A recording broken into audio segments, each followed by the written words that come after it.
Hi friends, எல்லாரும் நல்லா இருக்கீங்களா? எத்தனை வகை சமோசா இருந்தாலுமே அந்த குட்டி குட்டியாக இருக்க வெங்காய சமோசாவுக்கு இருக்கிற டேஸ்ட் வந்து அடிச்சுக்கவே முடியாது இல்லையா?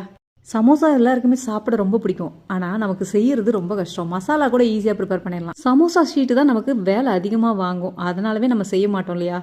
இனி ஷீட்டு ப்ரிப்பேர் பண்ண கூட தேவையில்லைங்க. சப்பாத்தி மாதிரி தேய்ச்சி இந்த மாதிரி சமோசா கட்டரில் நம்ம கட் பண்ணிக்கலாம். இது 115 நான் சரவணா ஸ்டோரில் வாங்கினேன். ரொம்பவே ஈஸியாக இருந்தது. எப்படி செய்யுதுன்னு பார்க்கலாமா? 1 கப் மைதா எடுத்துக்கிறேன். இதுக்கு தேவையான அளவு உப்பு, 3 ஸ்பூன் நெய் சேர்த்துக்கலாம். உங்ககிட்ட நெய் இல்லைன்னா சமையல் எண்ணெயை நீங்கள் சேர்த்துக்குங்க. இதை கொஞ்சம் கொஞ்சமாக தண்ணி தெளித்து சப்பாத்தி மாவு பதத்துக்கு பிசைஞ்சு அப்படியே மூடி வச்சிடலாம்.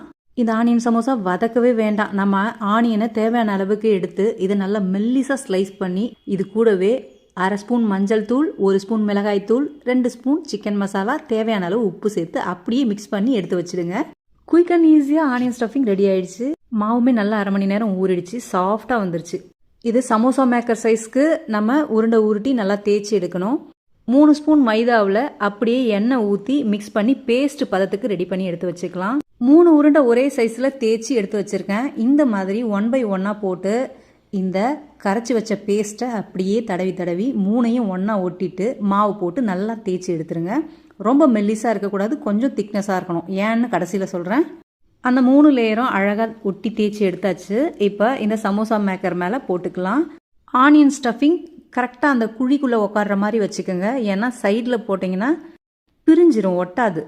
இப்போது எல்லா ஸ்டஃபிங் ஃபுல்லாக போட்டாச்சு. அதுக்கு மேலே அதே மாதிரி 3 லேயர் தேய்ச்ச சப்பாத்தியை அதுக்கு மேலே போட்டு இப்படி பூரிக்கட்டை வச்சு தேய்ச்சோன்னா அழகாக கட் பண்ணி வந்துருங்க. அவ்வளோதான், சூப்பராக ரெடி ஆகிடுச்சு. உண்மையாக சொல்கிறேன், ரொம்ப ஈஸியாக தான் இருந்தது. எனக்கு ஒரே நேரத்தில் சின்ன சின்னதாக 22 பீஸ் கிடச்சிது.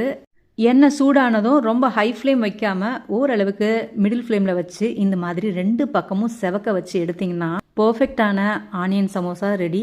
மாவு கொஞ்சம் மொத்தமாக தேய்ச்சிக்கங்கன்னு சொன்னேன்ல, இந்த ஆனியனில் ஊறி அப்படியே மாவு பிஞ்சு வந்துடுது. அதனால் கொஞ்சம் திக்காக சேர்த்துக்கோங்க. திக்காக சேர்த்தா இந்த மாதிரி வருது. சூப்பராக இருக்குது, செம்ம டேஸ்ட்டாக இருந்தது. 3 லேயராக தேய்ச்சி நம்ம அந்த மாதிரி செஞ்சதால் ரொம்ப கிறிஸ்பியாக முறுமுறுன்னு அவ்வளோ சூப்பராக இருந்தது. கண்டிப்பாக ட்ரை பண்ணி பாருங்கள்.